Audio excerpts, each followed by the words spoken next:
वसुंधरा sugar इन्स्टिट्यूटच्या नियामक मंडळाची आज सभा. शरद पवार अजित पवार एकाच मंचावर येण्याची शक्यता. काका पुत्रांचा संवाद होणार का, याकडे महाराष्ट्राचं लक्ष. हिंगोलीत शासन आपल्या दारी कार्यक्रम. मुख्यमंत्री एकनाथ शिंदे यांच्यासह दोन्ही उपमुख्यमंत्री राहणार उपस्थित. जळगाव लोकसभेसाठी ठाकरे गटाकडून उमेदवारांची चाचपणी. जळगाव लोकसभेची जागा ठाकरे गटाकडे, रावेरची जागा शरद पवार गटाला देण्याची शक्यता. महायुतीत जागा वाटपाचा पेच कायम. सोमवारी पुन्हा दिल्लीत बैठक. शिवसेना राष्ट्रवादीची वाढीव जागांच्या मागणीवर ठाम. राज्य मंत्रिमंडळाची उद्या आणि परवा पुन्हा बैठक. मंत्रिमंडळ बैठकीत मोठे निर्णय होण्याची शक्यता. अमरावतीतून प्रकाश आंबेडकरांचा मुलगा सुजात आंबेडकर लोकसभेच्या रिंगणात. अमरावतीत नवनीत राणा सुजात आंबेडकरांची लढत होणार का, याकडे महाराष्ट्राचं लक्ष. पुणे विमानतळाच्या नवीन टर्मिनलचे पंतप्रधान मोदींच्या हस्ते आज उद्घाटन. पंतप्रधान नरेंद्र मोदींच्या हस्ते ऑनलाईन होणार उद्घाटन. कोल्हापूर विमानतळाच्या नूतन इमारतीचं आज लोकार्पण. पंतप्रधान नरेंद्र मोदी यांच्या हस्ते ऑनलाईन उद्घाटन होणार.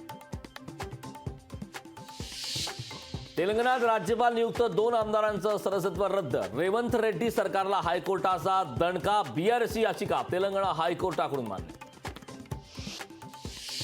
14 किंवा 15 मार्चला लोकसभा निवडणुकीची घोषणा होण्याची शक्यता. निवडणूक आयोगाच्या जम्मू काश्मीर दौऱ्यानंतर निर्णय होण्याचा अंदाज. 11 ते 13 मार्च निवडणूक आयोगाचा काश्मीर दौरा.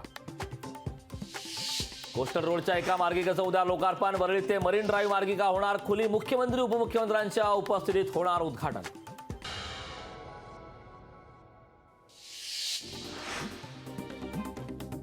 बारामतीत सुप्रिया सुळे आणि अजित पवार वारजेमधील हॉस्पिटलच्या भूमिपूजन कार्यक्रमात एकत्र. वारजेमधील कार्यक्रम परिसरात मंत्र्यांची जोरदार बॅनरबाजी.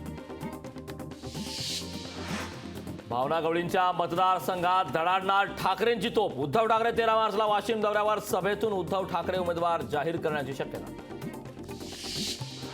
रयत क्रांती संघटनेच्या राज्य कार्यकारिणीची पुण्यात महत्वाची बैठक. सदाभाऊ खोत महायुतीत नाराज असल्याची चर्चा असताना सदाभाऊ खोत वेगळी वाट धरणार का, याकडे सर्वांचं लक्ष. ठाकरे गटाचा पहिला उमेदवार ठरला. ठाकरे गटाकडून उत्तर दक्षिण मुंबईतून कीर्तिकरांना उमेदवारी जाहीर, तर शिवसेनेकडून राहुल शेवाळेंना उमेदवारी जाहीर होण्याची शक्यता. पंतप्रधान नरेंद्र मोदी ऑनलाईन माध्यमातून करणार कोल्हापूर विमानतळाच्या नूतन इमारतीचं उद्घाटन. मुख्यमंत्री एकनाथ शिंदे राहणार उद्घाटनाला उपस्थित. मंगळवेढा तालुक्यात दुष्काळ जाहीर करा. आमदार प्रणिती शिंदेंची मुख्यमंत्री उपमुख्यमंत्र्यांसह ग्रामविकास मंत्र्यांकडे मागणी.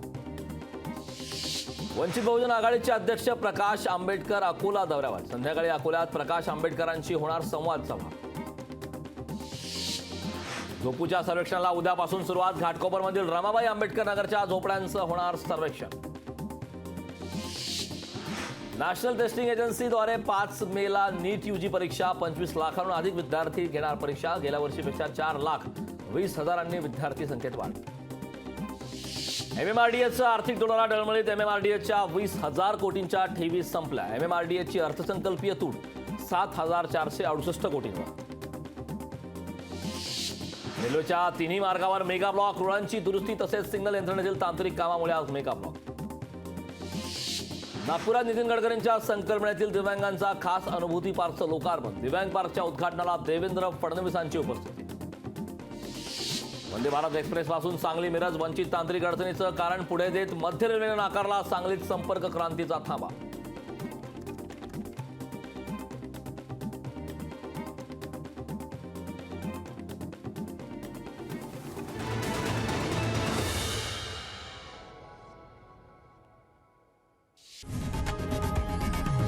लोकशाही मराठी ऐका, पहा, जागरूक रहा.